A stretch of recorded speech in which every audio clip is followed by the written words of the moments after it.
Con todo gusto comento acerca de la interpretación que su hermano está trayendo sobre Ezequiel capítulo 37. Hay algo razonable en lo que él está diciendo, pero también algo objetable. Antes quizás leo una breve porción del capítulo 37 de Ezequiel que podría entenderse en la línea en que lo está presentando su hermano. 37, versículo 9 en adelante dice: profetiza al espíritu, profetiza, hijo de hombre, y di al espíritu, así ha dicho Jehová el Señor: espíritu, ven de los cuatro vientos y sopla sobre estos muertos y vivirán. Y profeticé como me había mandado, y entró espíritu en ellos, y vivieron, y estuvieron sobre sus pies un ejército grande en extremo. Y luego la aplicación: hijo de hombre, todos estos huesos son la casa de Israel. Luego incluso en el versículo 12, ahí habla de sepulcros. Así ha dicho Jehová el Señor: he aquí, yo abro vuestros sepulcros, pueblo mío, y os haré subir de vuestras sepulturas, y os traeré a la tierra de Israel. Y sabréis que yo soy Jehová, cuando abra vuestros sepulcros, y os saque de vuestras sepulturas, pueblo mío. Y pondré mi espíritu en vosotros, y viviréis, etc.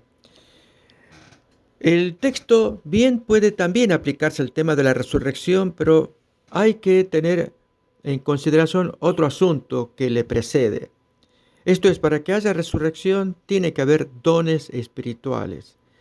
Esto significa que Dios opera, si va a obrar la resurrección, mediante dones espirituales. Y ahí es donde tenemos un problema, si lo podemos decir así. Es qué entendemos por dones espirituales. En otras palabras, suponiendo que Ezequiel 37 conceda la posibilidad de entenderlo como resurrección de muertos, esa resurrección opera a través de un canal que se llama dones espirituales, o sea, a través de hermanos, hombres, predicadores que hacen uso de los dones espirituales. Al estudiar este tema, y lo comento brevemente, hay por lo menos más de 30 dones espirituales en la Biblia, ¿sí?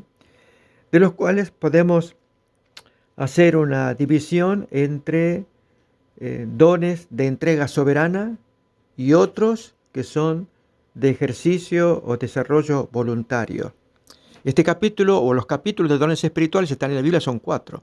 Efesios 4, Romanos 12, Primera de Corintios capítulo 12 al 14 y Primera de Pedro capítulo 4. Allí tratan del concepto de los dones espirituales. Pero aquellos dones de entrega soberana, es decir, depende de Dios, no del hombre. Por ejemplo, aparece allí el espíritu de profecía, el don de profecía, el don de las sanidades. Eso está mencionado también en plural, allí en 1 Corintios capítulo 12, el don del apostolado, es Dios el que envía a los apóstoles, Efesios capítulo 4, el don de hacer milagros, el don de lenguas, el don de interpretación de lenguas, el don del exorcismo, 1 Corintios capítulo 13, son dones en los que Dios es el que hace la operación a través de un individuo. Un ejemplo es la exorcización. No es que el hombre tenga el poder, sino Dios echa al demonio, pero utiliza a un hombre consagrado a quien Dios le faculta por medio del don espiritual para que lo haga. Los otros dones, decimos, son de ejercicio o desarrollo voluntario. Por ejemplo, el don del servicio, el don de la enseñanza, el don de la dadivosidad, y así un sinnúmero de dones, donde los hermanos se preparan, se entrenan según la inclinación que ellos sienten en su corazón, en que Dios les pone para que sirvan en este aspecto o en este otro, pero depende del desarrollo humano, voluntario, mientras que el otro depende de Dios que lo entrega. En el caso de la resurrección, usted puede imaginarse, ¿no?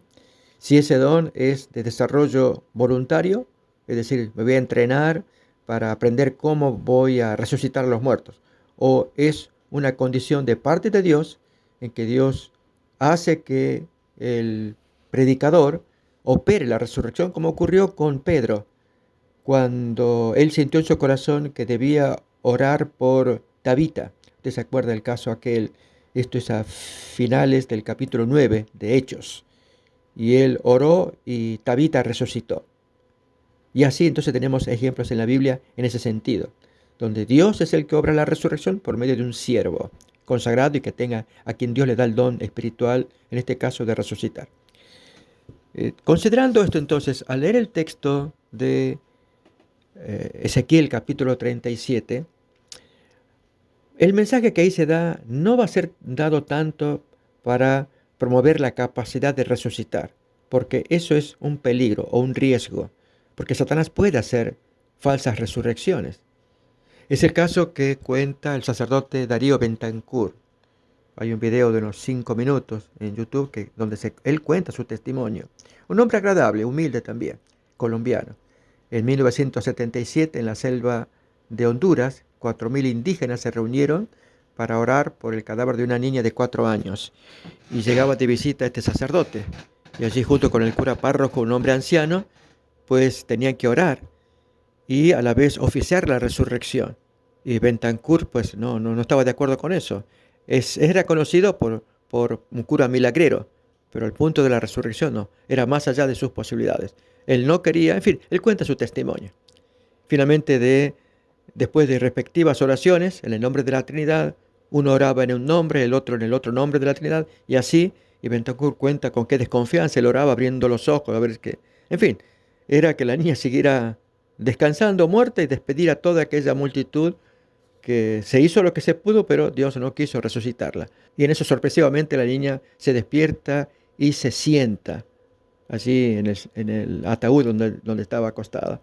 Usted se imagina la gritería, el desorden, el alboroto de toda aquella multitud que rompieron la tarima, en fin. Ahí lo aplastaron, casi lo llevan al hospital de la excitación, ¿sí? Y luego él cuenta, esto me pasó, en fin. Pero en otro testimonio que yo escuché de él, él promueve, como consecuencia de este milagro, la devoción a María y la lectura del santo favorito de él, que es Santo Tomás de Aquino. Entonces, como dice el texto de 2 de Corintios 11, por sus frutos los conoceréis. ¿Sí? Cuando se opera, en este caso, un tremendo milagro muy llamativo, ¿cuál es el fruto? El hecho de que promueva la doctrina católica. Entonces, ahí es donde uno se pregunta, ¿aquí está Dios detrás de esto o el enemigo? Por eso, cuando hay predicadores que promueven estas prácticas o dones espirituales que son exclusivos de Dios, por eso decimos dones de entrega soberana, es Dios el que decide. Ahora, los de ejercicio voluntario, donde el hombre los desarrolla por cuenta propia, yo dije, el servicio, la enseñanza, la dadivosidad, en fin, dones que también se enumeran en el Nuevo Testamento, es donde el hombre los ejercita, ¿sí? Voluntariamente. Entonces, para entender Ezequiel 37, si bien hay textos que hablan de la resurrección, mucho más se habla al comienzo nomás, de huesos que estaban muertos, secos. Y aunque se unieran hueso con hueso, eran como muñecos, ¿sí? Y no obstante, no tenían vida si no era por el Espíritu Santo, por el Espíritu, ¿sí? Y luego este símbolo lo aplica al pueblo de Israel. Esto es que este pueblo estaban tan secos, e incluso hueso con hueso, que parecían muñecos sin vida, o como dijera Efesios capítulo 2:1, muertos en delitos y pecados. 2:1 de Efesios. Hasta que llega el Espíritu Santo, entra en la vida de ellos, y entonces se produce la conversión, que fue lo que Jesús enseñó a Nicodemo, que debía nacer de nuevo, nacer del Espíritu. Este concepto de nacer del Espíritu es sumamente importante para poder entender todos los conceptos acerca de la gracia perdonadora de Dios del Antiguo Testamento y a la vez la capacidad para obedecer. Por ejemplo, de esto da cuenta el texto de Ezequiel, voy a leer ahora, capítulo 36, versículo 25, donde aparece el Espíritu Santo, pero aparecen varios asuntos relacionados con él. La limpieza del corazón, es decir, arrepentimiento y limpieza, y luego con el Espíritu la capacidad de obedecer. Y es lo que Dios tanto quiere, que el hombre le obedezca voluntariamente, convertido. Leo entonces este conocido texto de Ezequiel 36, 25 en adelante. Esparciré sobre vosotros agua limpia, y seréis limpiados de todas vuestras inmundicias, y de todos vuestros ídolos os limpiaré. Os daré corazón nuevo y pondré espíritu nuevo dentro de vosotros.